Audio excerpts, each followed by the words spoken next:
And we're going to read verses 1 through 4.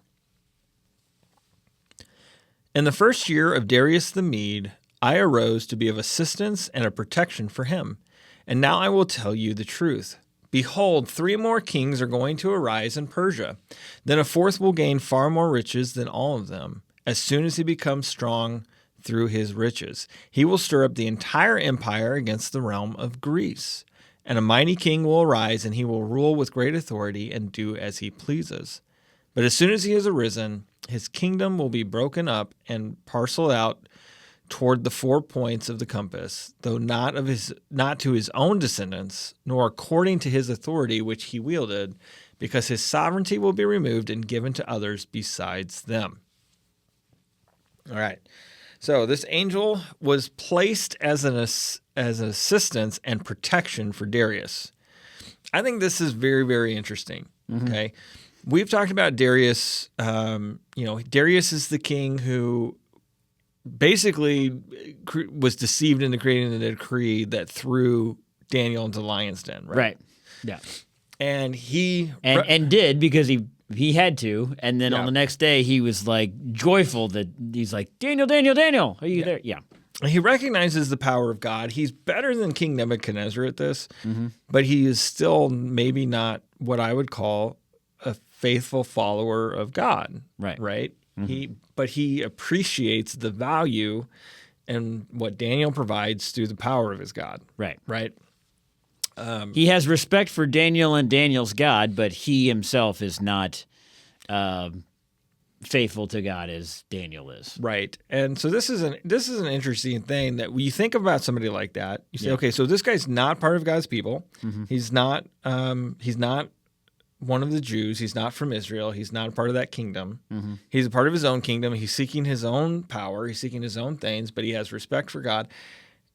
And we see again this element of God appoints specific things for specific times and specific people for specific times. It doesn't mean that those people are necessarily good or bad or anything in between. Right. But it means that they are fulfilling something that needs to be fulfilled. Yeah. Without Darius there, does Daniel survive the lion's den?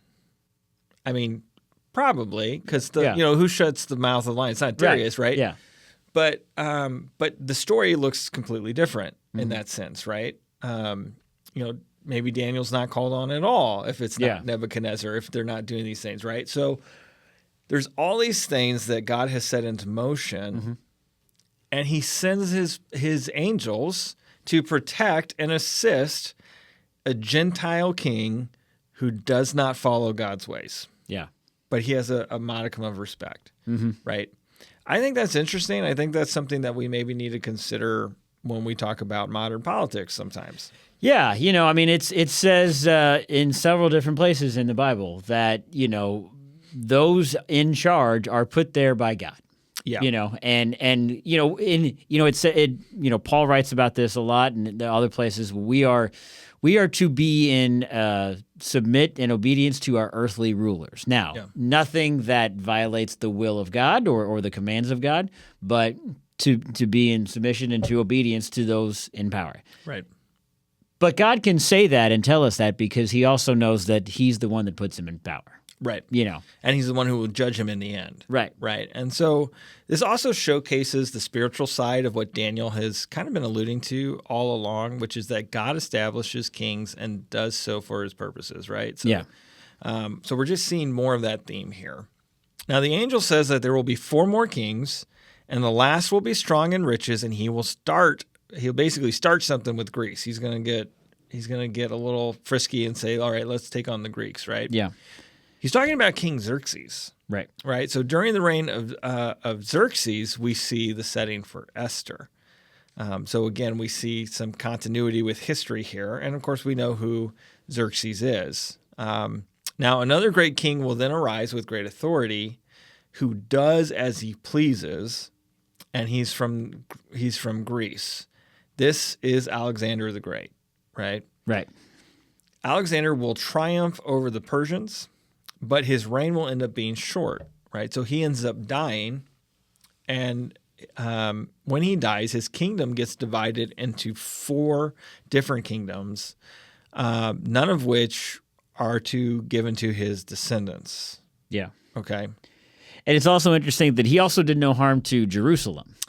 I read that there is belief that he was actually shown the book of Daniel. Yeah. And he's like, all right, I'll leave Jerusalem alone. Yeah. So actually, I have a note about this here. So Yeah. there's a commentary here that says that this prophecy does not mainly concern Alexander because he did no harm to Jerusalem. Yeah. Though he conquered the general area, the ancient historian Josephus records the arrival of Alexander the Great to Jerusalem and how he was shown the book of Daniel. So it's Josephus who claims that. Yeah. By the high priest, whom Alexander had previously seen in a vision. So Alexander was also already seeing visions about this.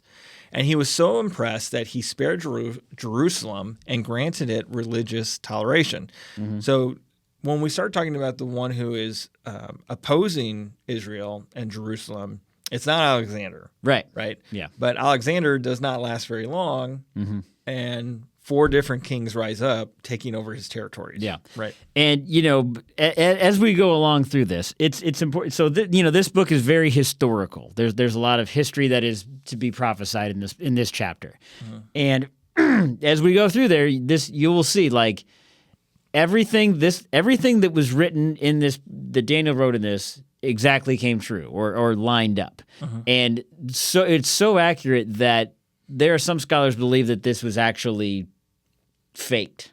This book, there's no way that this could be this accurate. But when you look at the archaeological evidence and how all of that came true, there are people that even non-biblical scholars will say yeah, this is all right. Yeah, this is correct. And to your point, this type of literature was often written post the events as a way to try to explain the deities and whatever deity they're worshiping, how it influenced those things. And, right? Yeah. It's apocalyptic literature, right? Right. But the tradition of Daniel is that Daniel was written before that. Yeah. Right.